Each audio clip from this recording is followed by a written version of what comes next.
اللہ تعالیٰ نے نبیوں سے فرمایا اے نبیوں میں تجھے کتاب و حکمت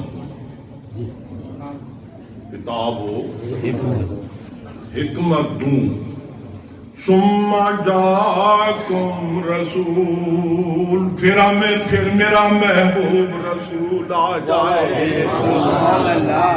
اللہ تعالیٰ نے تو عالم ارواح میں حضور کے آنے کی بات کی.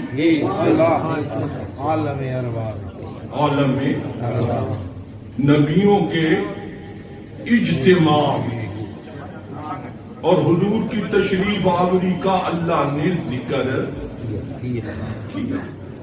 آج ہم ہی نہیں کرتے، یہ تو شروع سے ہو رہا ہے، شروع سے ہو رہا ہے.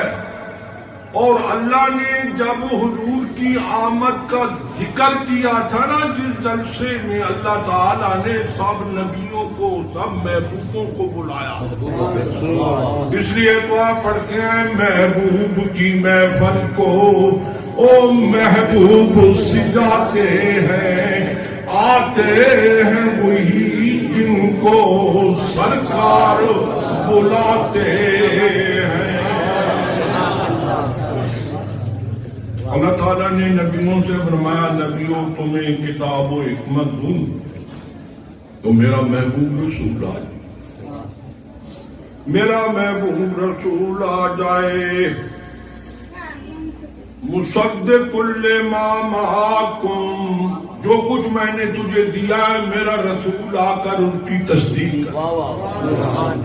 جو کچھ میں نے تجھے کتاب و حکمت، جو کچھ بھی تمہیں دیا ہے، نبوت ہے، رسالت ہے، جو کچھ دیا ہے، اور وہ میرا محبوب آ کر تصدیق.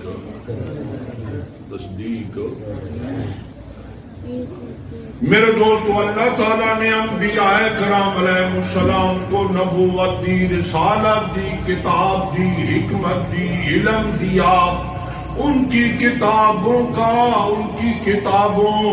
کی تصدیق فرمانے والے میرے تمہارے آقا ہیں. اللہ نے ان کو نبوت دی اور ان کی نبوت کی تصدیق حضور نے کی. انبیاء کی ان کی تصدیق حضور نے. اللہ تعالی نبوت عطا کرنے والا ہے، کتابیں دینے والا ہے، اور ان کی تصدیق کرنے والے مصطفیٰ ہیں. حضور ہیں، مصطفیٰ ہیں تصدیق کرنے.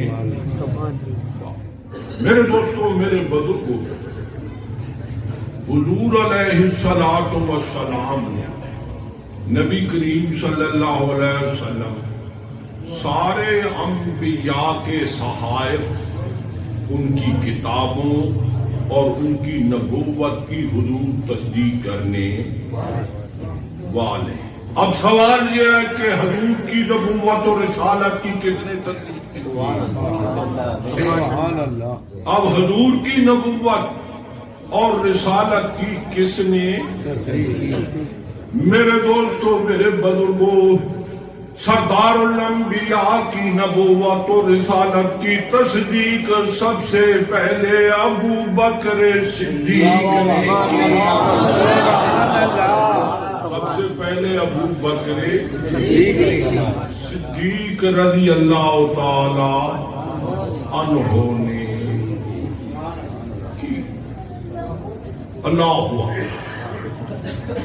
اللہ فرماتا ہے والذی جاء بالصدق وصدق بہ. ایک وہ ہے جو سچ لے کر آیا ہے، اور ایک وہ ہے جس نے اس سچ کی تصدیق کی ہے. والذی جاء بالصدق، اور سچ لانے، والذی جاء بالصدق وصدق بہ. اسلام اور قرآن اور نبوت سچ ہے. اس سچ کو لانے والے نبی کریم علیہ السلام ہیں. وصدق بہ، اور اس کی تصدیق کرنے والے ابو بکر صدیق.